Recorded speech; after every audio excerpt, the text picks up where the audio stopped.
Bonjour. I want to begin by acknowledging that we are gathered today on the traditional territories of the Anishinaabe people and the Haudenosaunee people and the ancestral lands of the Huron-Wendat. I would also like to acknowledge the neighboring community of the Chippewas of Georgina Islands First Nation. My name is Paul Jiang. I'm the Parliamentary Secretary to the Minister of Immigration, Refugee and Citizenship, and the Member of Parliament for the riding of Markham-Unionville.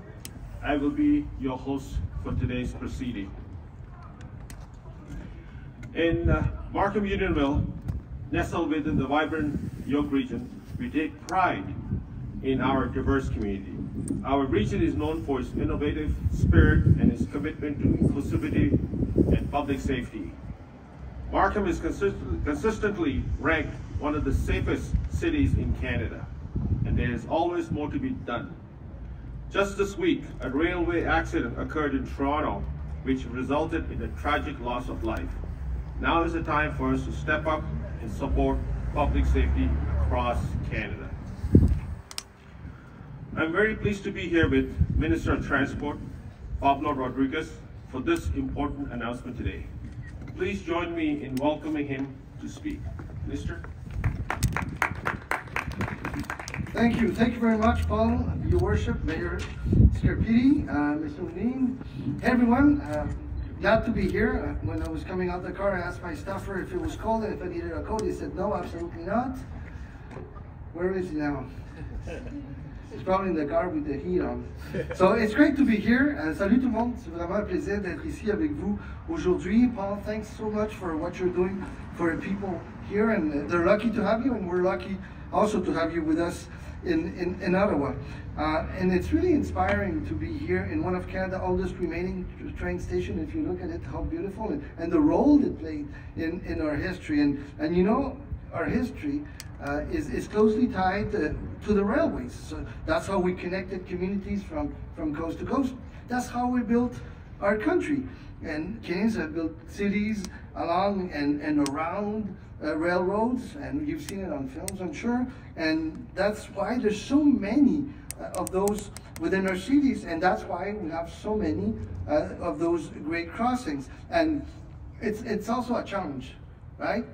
It reminds us of our history, but it's also a challenge for people, challenge for all of us, because we want to be able to cross the railways, but to do it in a safe, secure way. Le Canada a un des réseaux ferroviaires les plus sécuritaires au monde, et on doit ça à la collaboration avec nos partenaires, les autres paliers de gouvernement, les compagnies de chemin de fer et bien d'autres. Rail safety is definitely one of my top priorities. And I remember when I was named Transport Minister, they told me, boss, there's one word that you have to keep in mind all the time, and it's safety. And it's true. It's true for planes, and it's true for rail also. And we have to keep working on that, make it safer day by day. And when I think of rail, now I've been a minister a few months, I always think of safety, safety, safety. How can we make sure that people get from one place to the other safely, and how people can cross those rails safely also? And to be honest, coming from Quebec, safety also has been a concern even before I was Transport Minister, because of the tragedy, I don't know if some of you remember, that happened in Lac Mégantic so many years ago. And we changed so many things after that. We have to learn from those past experiences. So to me, to the team, rail safety also means making sure that we have a culture of safety every day, day after day after day, close to our home, to our communities. And that's absolutely fundamental. So we're here for great news. So I'm here today to announce that we're investing over $11 million through the Rail Safety Improvement Programs to support more than 90 projects just in the Great Toronto region and Hamilton also.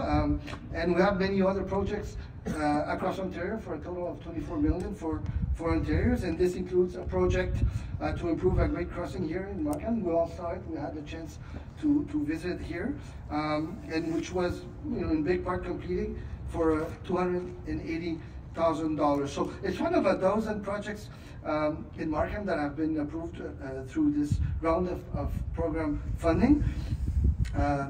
The program helped install pedestrian gates, fencing, different protective measures at the GO train crossing on Main Street, Unionville. Et le programme d'amélioration de la sécurité ferroviaire investit dans des projets qui améliorent la sécurité ferroviaire au passage à niveau le long des voies ferrées. So this program's been extremely important for rail safety since its inception in 2016. The program, the Rail Safety Improvement Program, has supported more than 1,000 projects across Canada for over 230 million. So it's making a difference, an important difference in over 1,000 sites across our country. So we want to maintain the best and the safest rail transportation system in the world, and we know that investments in rail safety are investments in the safety of Canadians, in a rail system, in our economy, in your own safety, in the safety of our neighborhoods, of our kids. So that's why this announcement marks a big step forward in improving rail safety and supporting local communities in Greater Toronto and the Hamilton area. So this, I know, is something very important for Paul, for the mayor also. So it became very important for us, also the government of Canada. And so that's why we're here to deliver. Thank you very much. Merci beaucoup. Thank you, Minister Rodriguez, for sharing this great news for the Greater Toronto and Hamilton area, and indeed all of Ontario. Now I would like to invite the Mayor of the City of Markham, His Worship Frank Scarpitti, to the podium. I believe he's one of the best mayors around. For this city, at this moment. Well, thank you very much, MP Jiang, and good afternoon, everyone. A warm welcome to Minister Rodriguez. He's someone that many of us have been watching for some time, even before his entry into government, and the great work that he has done with NGOs, and understands safety and community building, not only here in Canada, but around the world. And I thank you on behalf of all Canadians and those that have connections to other parts of the world for the great work that you have done in your private life, and certainly as you've taken on different roles within government as well. So it's great to have you on Main Street, Unionville, and hopefully you'll have a little bit of time to actually enjoy this beautiful historic street. And Steve Levene, thank you very much from Metrolinx for being here today. Obviously the dollars are critically important. But we know that through Metrolinx, a provincial agency, this work could not be done without the great federal support that we have. And I before I make any specific remarks to today's announcement and the importance of rail safety in this community, I just want to say that this government has been an incredible partner for municipalities. There's always things, as the minister says, we can improve on.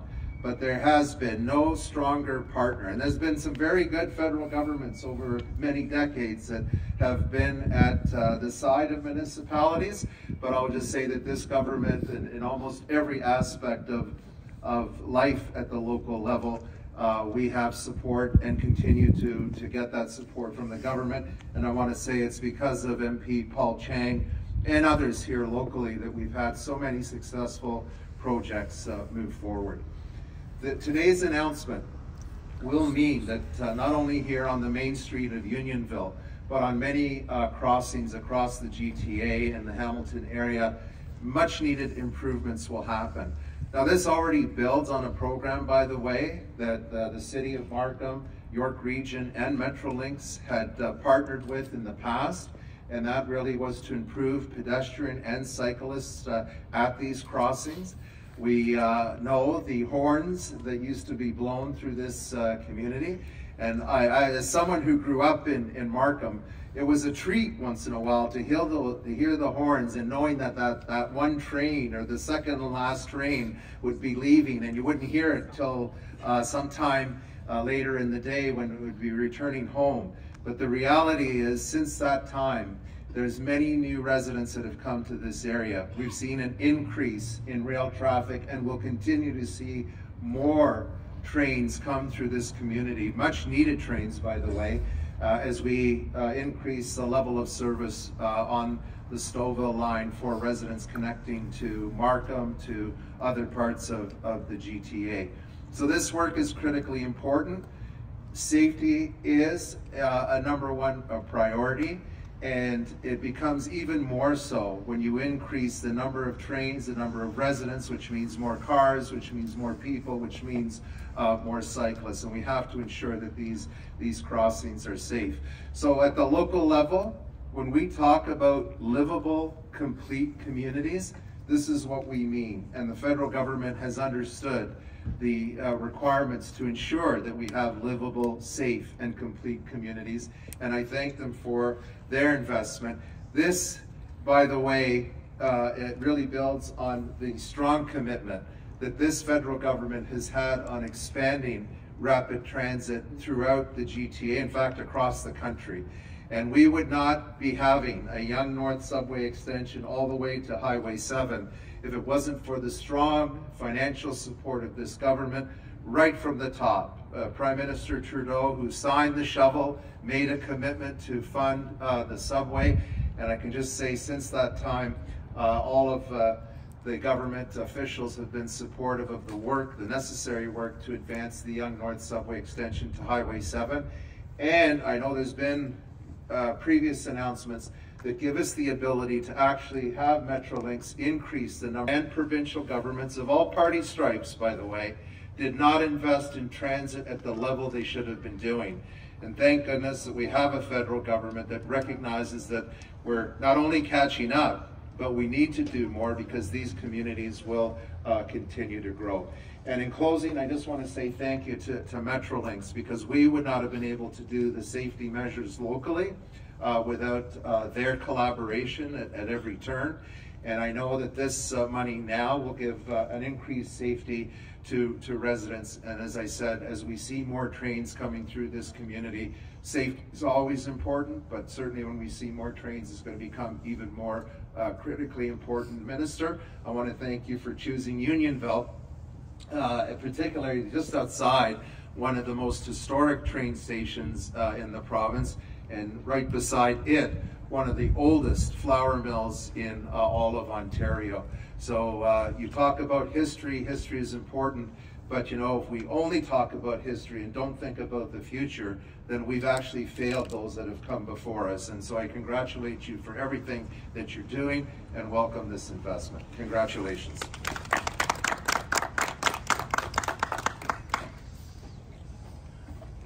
Thank you, Your Worship.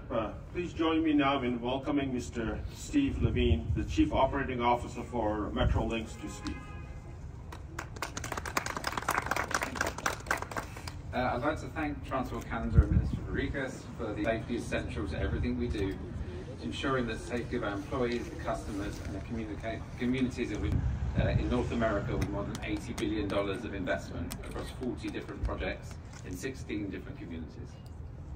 We continue to increase our services, as mentioned, to meet the needs of the growing region, and we need to do that and enhance safety throughout our network.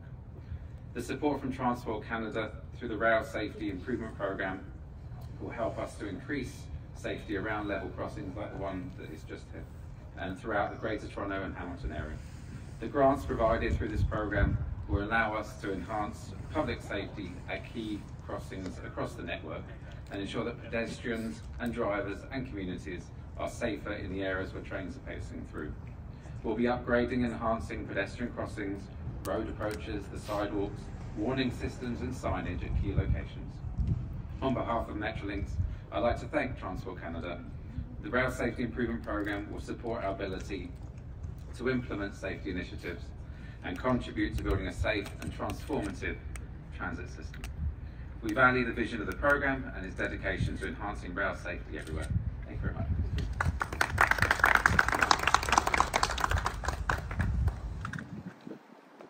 Thank you, Mr. Levene. Now I'd like to turn it over to Laura Scaffieldi, Press Secretary to Minister Rodriguez, who will moderate the question and answer session for today. So I have a microphone here. We'll do the question and answer period. If anybody has any questions.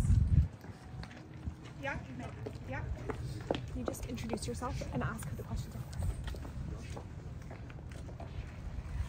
Hello, Honorable Minister. This is Maggie. I'm coming from the Sindao A1 radio station and also Hotspot News. And also I'm a local resident living right 2 minutes drive from here.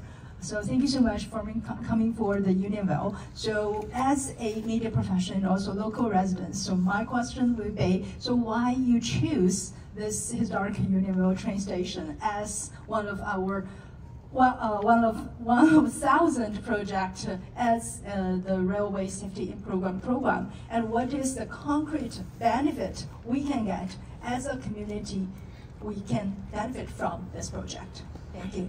Well, we're here to announce many projects around Toronto.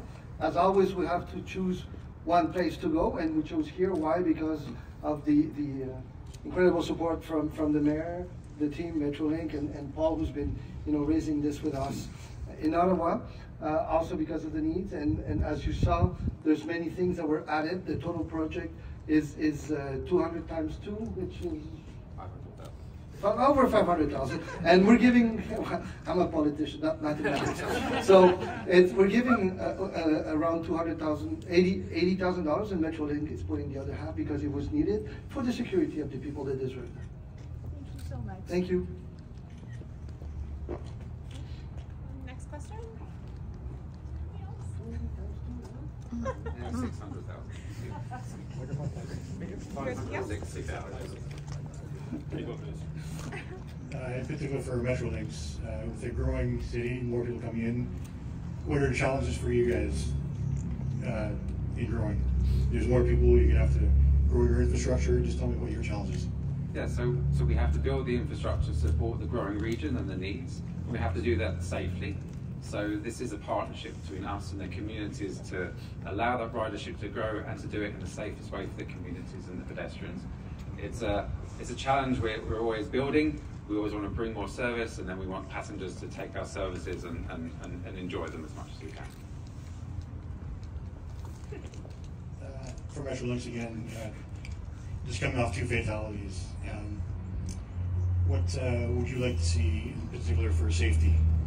I mean, people don't like waiting for a train to go by. People want a selfie.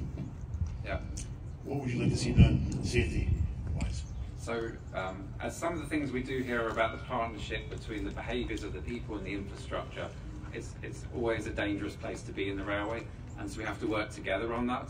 It's a tragic incident that happens this week, and you can't even explain how tragic it is, but it's still under investigation at this time, but people have to understand that the risks are involved in the railway, and we do our best to make it as safe as possible. And if anybody else wants to take that. Well, that's why projects like this one exist. And to answer your first question, I mean, with the growth of the population, the mayor was telling me that it's growing extremely fast around here, and public transit is a huge part of the answer. As a government, we're committed to investing a lot of money, and that will be invested here and across the country. Yeah. Hi, my name is Anjalikam. I'm from Red Maple Media. My question is to any one of you, because we are talking about rail safety. I want to know what is next, and what do you think would be the next steps in order to ensure rail safety actually, apart from Unionville here? I think, well, we can turn here, but we have to raise awareness also, and also never take safety for granted. Like, we're used to, oh yeah, there's the old rail track there. I'm used to walk around this and that, but accident can happen anytime. So we have to have projects like this one with signs, with fences, all kinds of stuff that can help improve the safety and change lives. Like in this case, I think there's never been an accident here, but what we're doing here is proactive. We're not waiting for an accident to happen. And if, because of this, you only save one life, then it's worth it. Yeah. So we do it in 3 ways. We look at education, to educate the communities. We go into schools. We share knowledge. We do enforcement, so that's part of it. And then it's enhancing the infrastructure. So there are 3 parts of what we do for this. And we need all 3 to happen to make this work. We add a lot of fencing onto the communities in places that haven't had it. But as service increases in ways that other worlds and other areas of the world have, the trains could be there at any time. And so that's why we have to educate to say, you must understand there are risks of doing so. Any more questions? Just quickly, I will just say that, as I said, today's program builds on some of the initiatives that we've done here locally. And we actually went through a bit of a debate this morning at York Regional Council with regards to pedestrian and cycle safety. And at the end of the day, all of our communities have become busier places. There's numerous distractions, and what may have been quite obvious some time ago, somehow it all gets lost in the translation. And I think anything that we can do, I mean, we put in the barriers that you see at this particular crossing. We have different ones at other crossings related to cyclists and pedestrians. When we started the project out, our primary goal was to have, so that the trains would not have to blow their horns going through these communities. And on the surface of that was certainly a good motivator, but I can just tell you, the fact now that we have these barriers in place that force cyclists to get off their bicycle, that we have pedestrian gates that come down that force pedestrians and cyclists to stop and not continue to proceed, those things are invaluable. The noise may have been one thing, but as the minister said, save one life, and we're doing that, and we did that in Markham and over our 15 crossings, and this is more specific to additional work that will be done. So it's increased trains, increased people, increased pedestrian, increased cyclists, in a world where we get very easily distracted and don't think about some of the logical things that you should be thinking about, and they all serve as reminders so that we can keep people safe in our community.